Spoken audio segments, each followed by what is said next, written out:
Are you looking for the magic to make your life truly count? Do you want the secret formula to make every day your best day yet? Hello, and welcome to the Finishing on Fire radio show. And now, here are your show hosts, Dave Wadsworth and Greg Vance. I'm excited to talk about this episode, but I'm also sad because it's a tough subject, and it's one that you hope you never have to go through. But we see it all the time. But it basically, the title is we're talking about death, and we're talking about the death of your child, which is a true tragedy, something that is just comes with unimaginable pain and suffering. And it's a tough one, but we got to talk about the tough stuff because you never know. And sometimes we've got listeners out here, Greg, and that's what we want to do. We want to help them through. And this may be this episode that helps them kind of deal with that pain as they struggle with it. Or maybe it helps someone that they know deal with the pain, because we have some resources here we're going to talk about, and I think they will be very helpful. So that's our topic, death of your child. Yeah, I think that's a great point about I've not experienced this personally in our family, thankfully, but I know people who have experienced the death of a child, and I think it's so important to consider what they're going through, but that at small things can make a difference. So for example, I remember where my kids went to school, and this was probably, his son would have been about 15 at the time, and he had passed away, and it was a prolonged illness and just degenerating and all that. But the morning of the funeral, we couldn't go or anything. And we're acquaintances with this family, so we're not even that close. But in that morning, I sent him a quick text and just kind of said, hey, thinking of you. And I sent him a quick Bible verse that had just popped out to me that morning. And it was probably 2 weeks later. He just we saw them somewhere. We were out together and and just ran into them. And he made mention of what a big deal that was to have that verse that morning, and how much it meant to him. And I just, I didn't give it a thought. I just thought, maybe this will be helpful or something like that. And it made the biggest impact. So it's kind of one of those things of just not knowing what other people are going through and what they may need, but you may have this quick thought, and it can make a real difference for people. Yeah, that's a good point.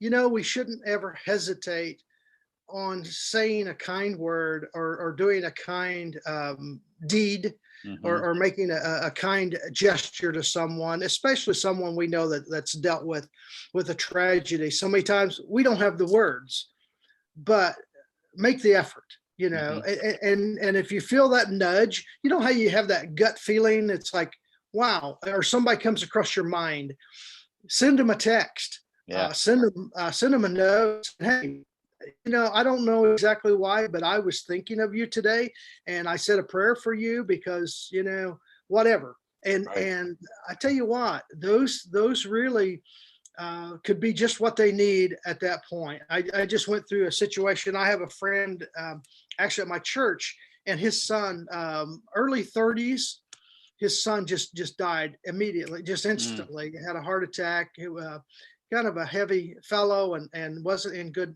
shape physically, but he didn't have COVID or anything like that. But all of a sudden has this heart attack, and he's gone. And that's such an unnatural situation to be in, to lose your son or your daughter, to lose a child. It's not right. You shouldn't be burying your children. Okay.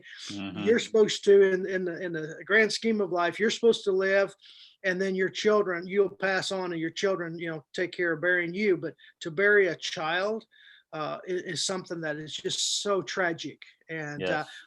I've sent this gentleman several texts over this last few months. And he, a lot of times he'll reply, he'll say, "Thank you, Dave. I really needed that today." And I'm like, "Oh, wow. Okay." And so you don't know. And Greg, you make a great point there. So I appreciate you bringing that up. So, yeah. Sure. You know what, Greg, I had some notes for what we were going to go through here, and I'm going to go off script just a little bit. Off-road. Yeah, we're going to go off-roading, put it in 4-wheel drive. Here we go. Hang on, everybody. All right. Yeah. Buckle up. You probably don't need the roll cage, but you do need a seatbelt. So, I didn't really think about this, but when you mentioned this, not having someone in your family, directly that's buried a child, let me tell you a situation that happened, and this will probably hit home with a lot of people. But a few years ago, that's been 4 years ago now. For years, this is what happened. My son and daughter-in-law got married, and for a couple, 3 years at Christmas, I asked my wife, I said, "Honey, what would you like for Christmas?" She says, "I only want one thing." She says, "I want to hear that I'm going to be a grandma." She just wanted the news that she was going to be a grandma, because that would have been her big gift. Well, we got a call in May, and it was Mother's Day. We got a call, and our son and daughter-in-law said, "Hey, come over. We want to talk to you and visit with you." So after church, we went over their house. We sat down with them, and they announced, "Hey, we're pregnant, going to have a baby. We haven't told, just told her parents, I think, and that's it." So this was all brand new news. And so they kept it kind of hush hush. But she was fairly far along, several weeks, and it was definitely, confirmed and so forth. And my wife, she was doing a happy dance. She was just going crazy. I bet. Oh my gosh. Well, then the next Sunday, so 7 days later, we got a call, and Adam said that we lost the baby. And so our daughter-in-law had miscarried. And so basically we lost our first grandchild. Okay. And it hurt so bad. And it hurt so much for my son and my daughter-in-law. And Brooke says today, there's not a day goes by that she doesn't think about that little child that she lost, and what happened there. And then my son, I'm not big on tattoos, but he put a tattoo on his thigh, and there's a little pink balloon on that tattoo, and that's for that little baby that they lost. Wow, that's great. Yeah, amazing. And then and you talk about kind of tragedies and tragic lives and death. So we found out Mother's Day we were going to be grandparents. The next Sunday we found out we lost the grandbaby that she miscarried, and then 4 days later my dad died unexpectedly. He just took a turn for the worse, and we thought he was going to get better, and then all of a sudden he just he was gone. By midnight he was gone. And it's like, wow, it's like, that's enough of this. That was ugly on top of ugly. And so it just part of life, but it's tragic. And even though that baby didn't go to full term and so forth, it still hurts. And when she said, "Yeah, there's not a day goes by I don't think of that little child," that's tough. So, but that just come up. I thought I'd bring that in and talk about that, because we are talking about losing a child, and how painful that is. So, yeah, moving on, Greg. Go ahead. I appreciate you sharing that, because there's been I don't know if things are just different these days. It seems like growing up, even when you were in your 20s or 30s, you didn't hear about that many people, couples having miscarriages, but now it seems like it's happening more frequently. But like you said, it doesn't, like you as a potential grandparent, it's disappointing, and you have strong feelings over that emotionally, but I think the real thing is you just feel for your kids, whether it's your son or your daughter, that may be a part of that couple. And so I think that's great to share that. I appreciate that. Yeah, yeah. I just, one of those things, as I thought through, and I thought, wow, that's a true loss, and just based on their words that they used and their actions, how it impacted their life. And so, Mhm. and if you read my book, Finishing on Fire, you can get it on Amazon. It's called Finishing on Fire, and it's talking about live your legacy of purpose, passion, and prosperity. And in that book, I talk about my little granddaughter, Harper Lee. And so my son and daughter-in-law they did get pregnant again and did have a successful birth and a very healthy child. And so out of the ashes, a new child was brought forth, and we're very excited. And I talk about Harper Lee in my book, looking at the eyes of through the eyes of a 3-year-old, and how they live with such passion and excitement and thrill of the day. And that's really what we're talking about when we talk about living life on fire, and finishing our life strong, and making every day count, because that's really what we're doing here. That's what we're trying to help people do, is focus on the right things, and not having those regrets in life. And that leads me to the talk about the event itself. In the book we talk about the flags of life, and I describe those, and I'll talk about those. But this is what we call a black flag event in life. Yep. And when you have a black flag in a race, everything stops. It's just stopped dead in its tracks. Nothing goes on from there. So, but in a race, whether an Indianapolis 500 or a NASCAR race, whatever, you have all these flags, and one is the green flag, which is always the start of the race, or a restart. If they have an accident, they clean up the mess and then they restart it. It's a green flag. Yellow flag talks about the hazardous situation. You got to slow down and be careful. And I talk about that in my book, how you'll have these yellow flags in life, and you need to kind of slow down and take precautions and in the situation. Then a red flag is a major danger flag that is used in a race.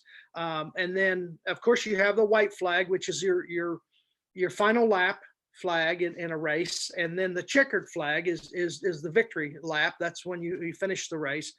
But the one we're talking about today, it's a black flag event. Okay. And that's really, really a nasty situation. But it's in chapter 7, page 81 of my book. But I have a couple of quotes here that I wanted to read about those black flag events, if I can find them here. I tell you what, if I get lost, I lose myself. So, but these black flag events, they seem like they just come out of the blue. They just hit us, and we just, I don't know. It's like we're blindsided. So help me, Greg. What page am I going to? Do you know? I think I'm lost. Here we go. Yeah, I wanted to read a little bit about the black flag. It says, here, I'm going to quote, "The black flag is truly the most serious signal of the whole series. Yes, black is the traditional color of death and ultimate sorrow. When the black flag rears its ugly head in our life, we are shocked. Everything instantly stops. Life as we know it is altered and changed forever. The life that we enjoyed or experienced only moments before is swept away at the blink of an eye. Shock and instant sorrow often accompany these dreaded revelations of death and loss. It happens when we least expect it. It comes like a thief in the night." And that is so true, how death and tragedy just, they just come on us in a blink of an eye, in an instant. And it just stops everything.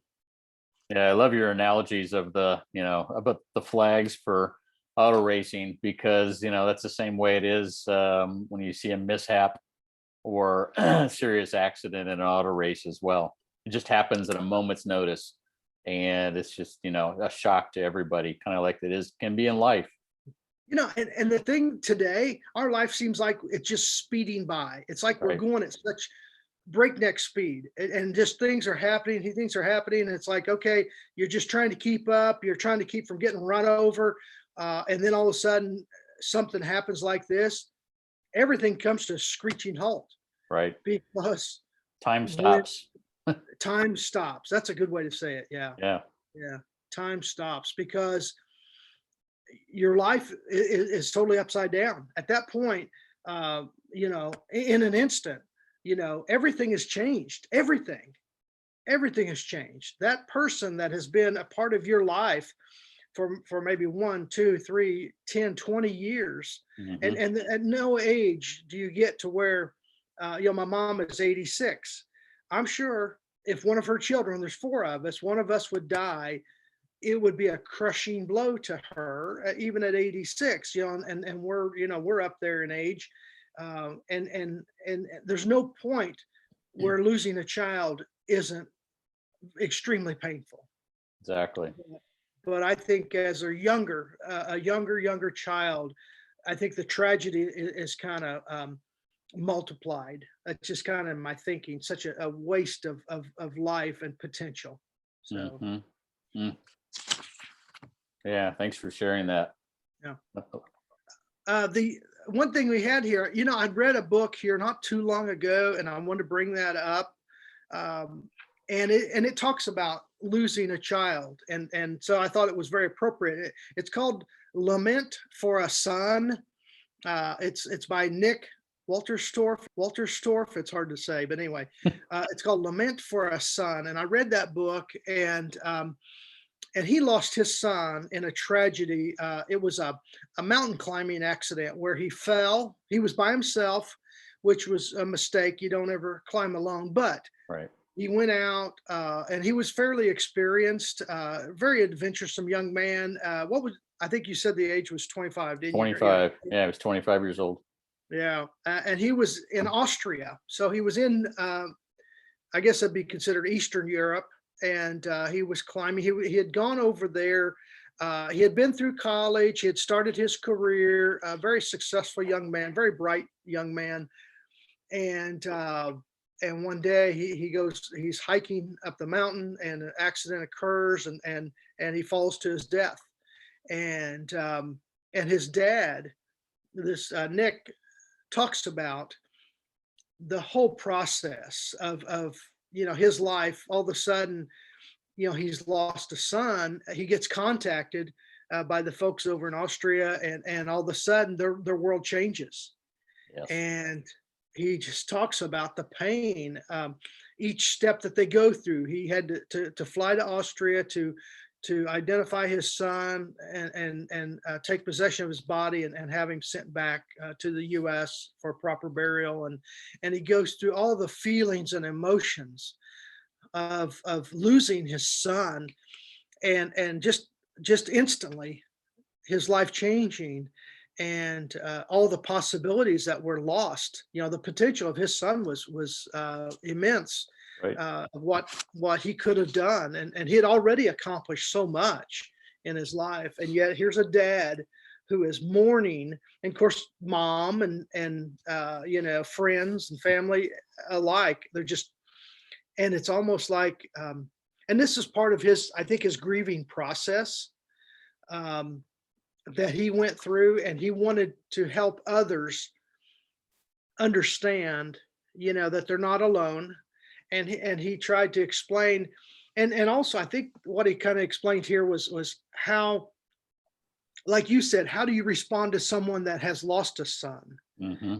and what they're feeling, and what you did, sending a text or a quote, or just a prayer, and saying, hey, I'm thinking about you, I care about you, I love you, those kind of things. And his dad talks about, that, and, we don't know what to say, you don't have words, but being there for them, letting them know, hey, I'm thinking about you because I know you're hurting. Right.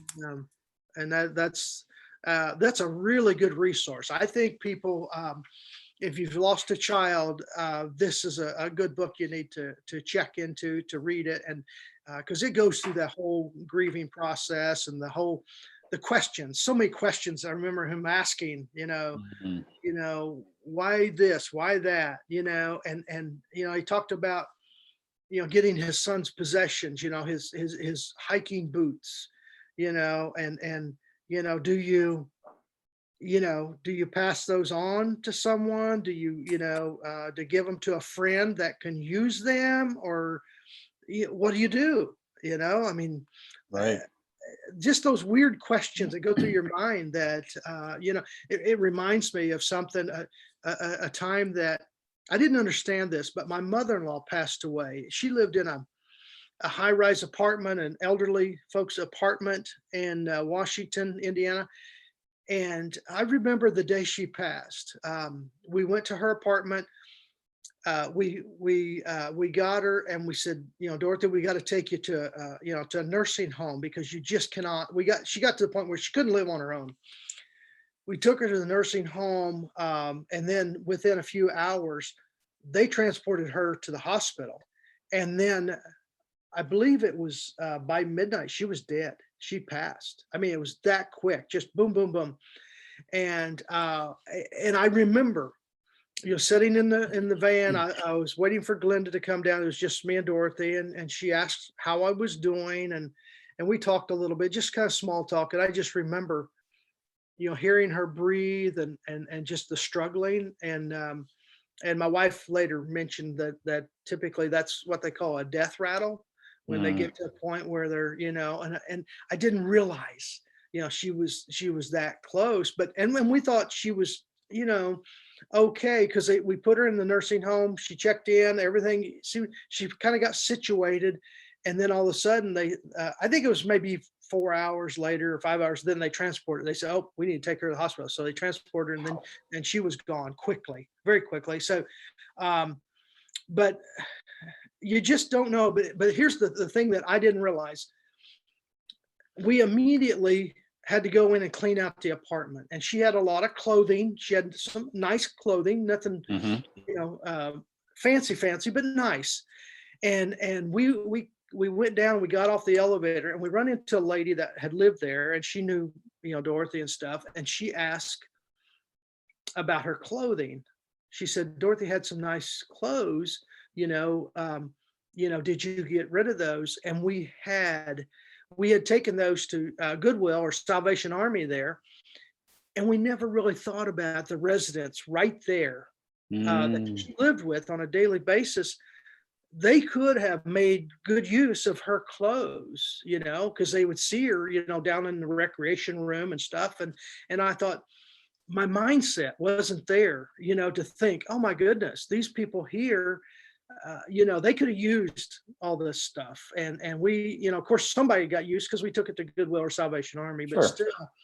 still, in that situation, I feel like I was just very unaware of what I should have been doing, and opportunities that I missed because we were in the throes of a death, and not, quite thinking that through. So Wow, that's an incredible chain of events to have happen in such a short time. I don't know if I've ever heard something take place that quickly before. Talk about making time stop. I must imagine that, when you heard the news, you probably went like, how, what? How can that be? oh, it was a shocker. It was Yeah. a shock. She walked out. We went down to the went down the elevator, got to the ground floor. She walked out to the van, and got in the van. Hmm. She didn't have a walker or anything, just, got in. She was fine and sat down, and and then all of a sudden, wow, things just, turned quickly, Right, quickly. right. And yeah. So it was tough. That was tough. So yeah, this is a depressing episode. Well, for a more uplifting thought, you told me a little bit about this book, and we both, you've listened to it. I haven't read it, but I read about it a little bit more online. And the kind of cool part was the dad, Nick, used this to help so many other people, to help give a voice to the pain of loss, because it happens in so many different ways and timings and so many different circumstances. But that's one of the positive things that can come out of some grief like this, is you can use it to help other people. And kind of like and I don't remember the woman's name, but the woman that started MAD, Mothers Against Drunk Driving. Yes. She had a personal tragedy and used that to start an organization that has gone national. It may have gone global, I don't know, but I think it has. Yes. yeah, right. But it's definitely made a huge impact nationally, both for people that had already suffered some kind of loss, but also prevented so many. And that's a great outcome to think about, taking that tragedy and turning it into something positive. Yeah. Yeah. And that's what you've got to do. You've got to take what you get. Basically, you play with the cards that you're dealt, Right. and you never know. I just participated in a charity auction online with a young man who he was going to college here locally. He was driving and he was on icy roads, and he spun out and got hit, and he's been semi-paralyzed. He broke part of a bone in his neck, and then had a severe brain injury. And so it affected, it basically like having a stroke. Okay. Part of his, he has trouble walking and talking and so forth. But I was a young man, good young man. And now it's been since I think 2008. So it's been about 12 years. And I participated in an auction. It's called the Travis Burkhart Foundation. And Okay. Travis Burkhart, fine young man. And now he didn't pass away. He was close. Oh my gosh, he was very close many times actually. And part of it was the accident. Part of it was poor medical assistance. But anyway, he's doing quite well, doing a lot better. But his parents have turned that event in life, that tough, tragic situation, and really done a lot. And they did this auction out in Iowa, and raised. Actually, they were thinking they'd raise, a couple $1,000 maybe, just something, to help, because they help other people Cool. that have had these tragedies. And when the bills don't meet, when the medical insurance stops, and then there's still bills for gas for for traveling and going back and forth to doctor's visits or hospital treatments or whatever. Yep. Well, they're trying to help fill that gap. Okay. And so, but they raised over $33,000 at this auction, online auction. It was just amazing, the results and what happened through that. And it's just people, pulling together. But the Mike and Kim Burkhart, wonderful people, the friends of mine. I've known Mike since I was a little boy, and just I love to see what they've done, in a tragedy. Even though they didn't lose, Travis, he has been, forever impacted in a way, and they have turned that situation into helping so many people. So that was exciting to be a part of that auction and to watch that happen and so forth. And I think that's what we want to do, is encourage people when they do go through these situations, that there is a way to turn the bad into a good, or bring some good out of it, no matter how bad it is. And you may not see it immediately. You may not see it for months or even years, but you just have to keep looking and looking and looking. So that's what we're trying to encourage people. Perfect. So I think you had another story to tell us. Yeah, I know. Oh my gosh, this is a really hard one too. I don't have all the details. I have enough, but this happened several years ago here locally. And of course I operate heavy equipment and we have I have a friend of mine, and it was her nephew. That's what happened to her husband's brother is what happened. But I operate, I've operated bulldozers, backhoes, track hoes, all that stuff, bobcats and those things. But this gentleman, he was probably, was he 40 maybe? No, he's probably upper 30s, and he had a 3-year-old son. And what happened, the equipment company, local dealership, brought out a bulldozer for them to try out and see if they would, could use it in their business for excavating and stuff. And it had a cab on it, and it had a lot of safety features and things. But his 3-year-old son, he wanted to ride in the bulldozer, so his dad had him up in the cab of the bulldozer, and something happened, and I don't know if the boy kind of got jostled around in the cab. They hit a bump or something, and he hit the lever on the side window, and it opened, and he fell out of the cab. And his dad didn't realize it, and before he knew it, he had fallen. He went down, and he was run over and killed. And it was just so tragic to he lost his 3-year-old son. Okay. And I'm sure they were buddies. You know how a little boy and his dad, and 3 years old, they've had a lot of time to bond together. And then not only to lose him in such a tragic way, but to the feeling of guilt accompanied with this accident. What happened? It was just a freak thing, just something that, one in a zillion times it would happen, but and I ran into that fellow a couple years after this happened, and I didn't really know him. I knew his brother pretty well and stuff, but what do you say? What do you say to that person? I mean, I talked to him, and we just talked about business and stuff, but it's like, wow, how do you recover from that? That's tough. How do you live, with the fact that, just losing your child, that is just unimaginable pain in my mind, but to feel like, you were responsible in some way, even though it was a freak accident, a totally freak accident, it's still a scary thing. So that's one of those things, I think, Greg, how we talk about how things can just turn on a dime, that life is so precious that what you need to do is live each and every day on purpose and make it your best day.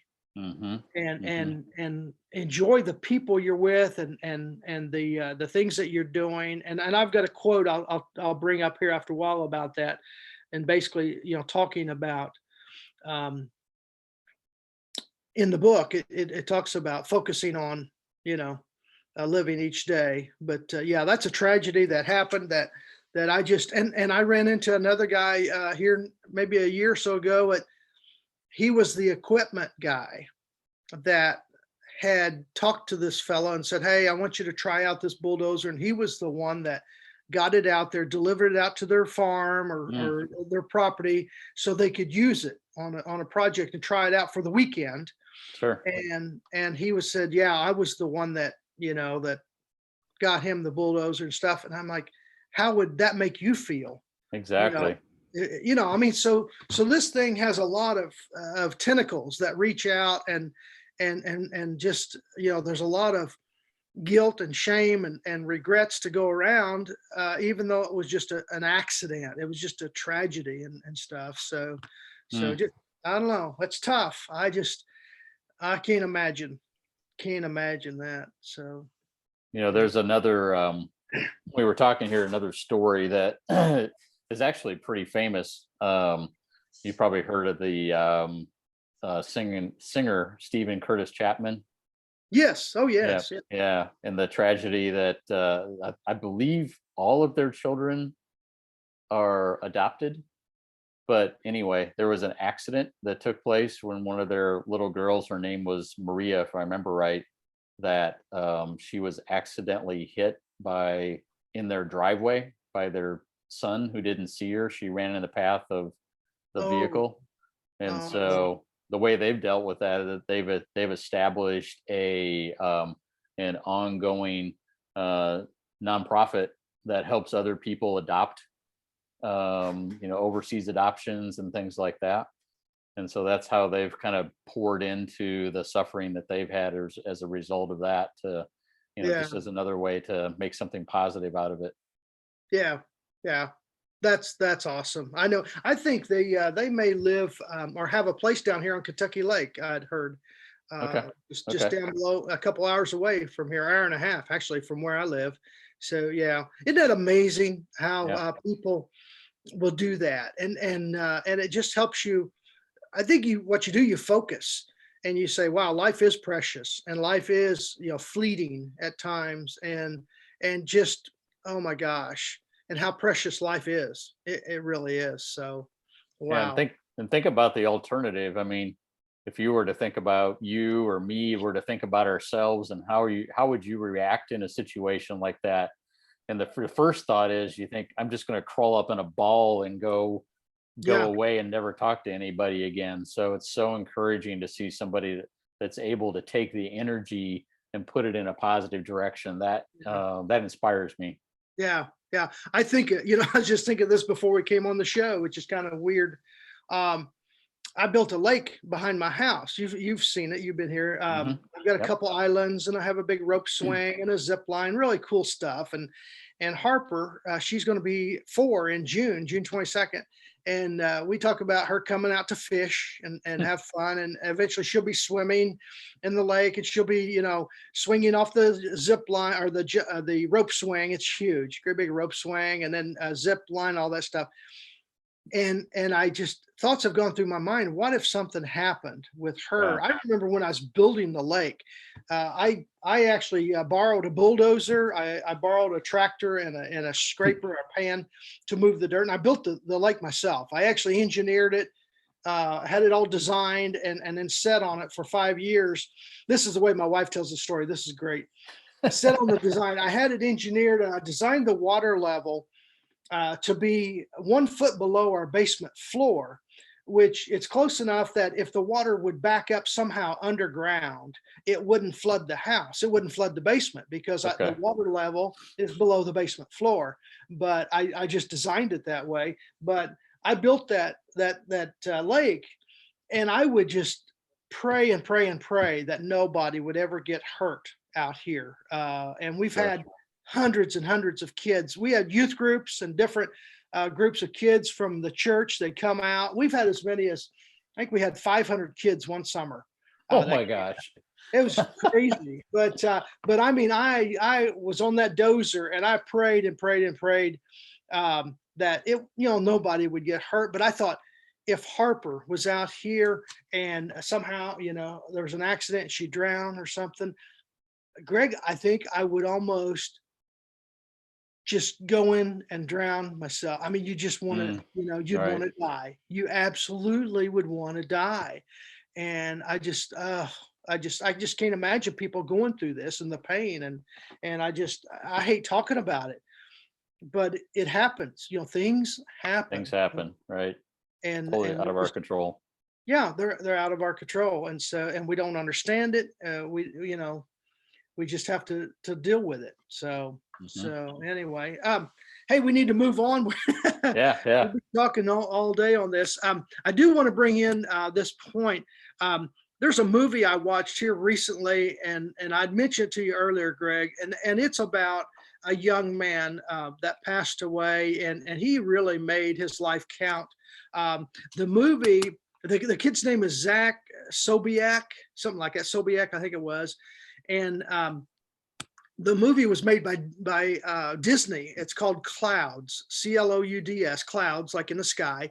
Really cool. And this kid, he was in high school, and he got cancer. And he goes through this whole process of, the emotions, of, okay, he'd gone through all these treatments. He'd gone through, I think, 26 different series of chemo treatments and all this stuff. I mean, and then he finally, he was laying there, and he got the report from his last situation was, it was hope that he was terminal, okay, that he was going to die. And they didn't know how long. It could be just a few months or 6 months. And he said, he made a comment. He says, can I quit the chemo?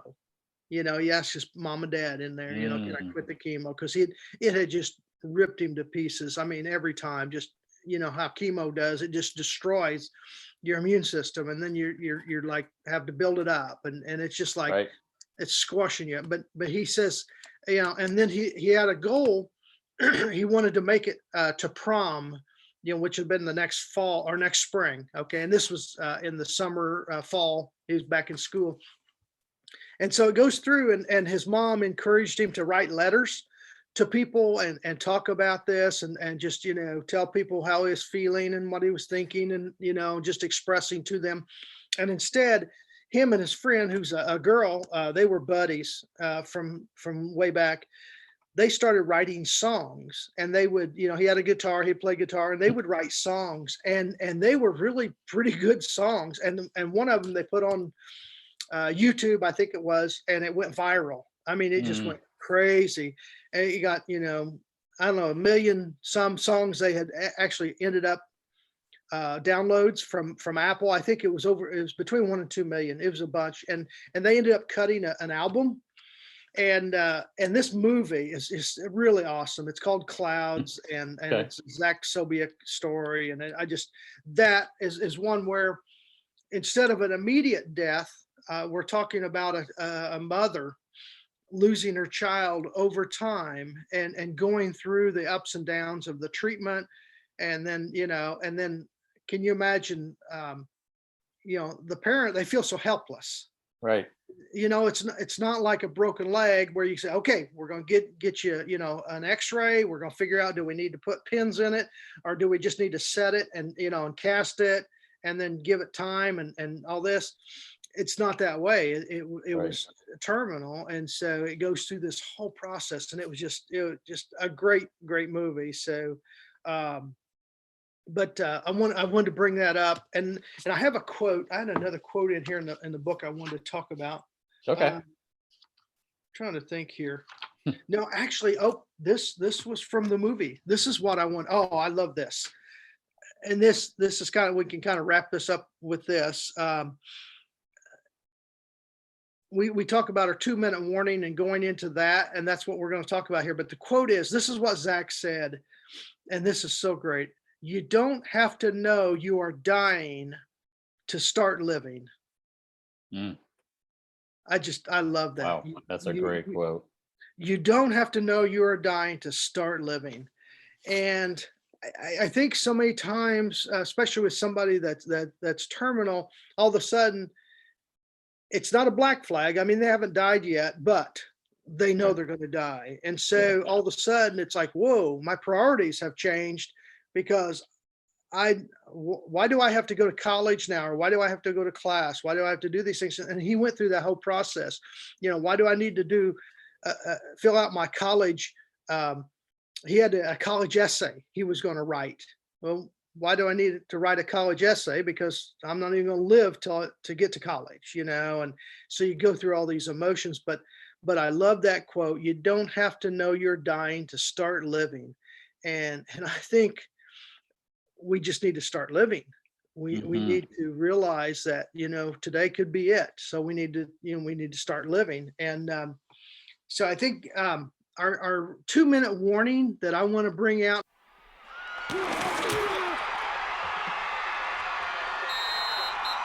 And now it's time for the 2-minute warning. All right, here's your challenge. This is our call to action, your 2-minute warning. And this is going to be easy, but I want you to do it. Okay.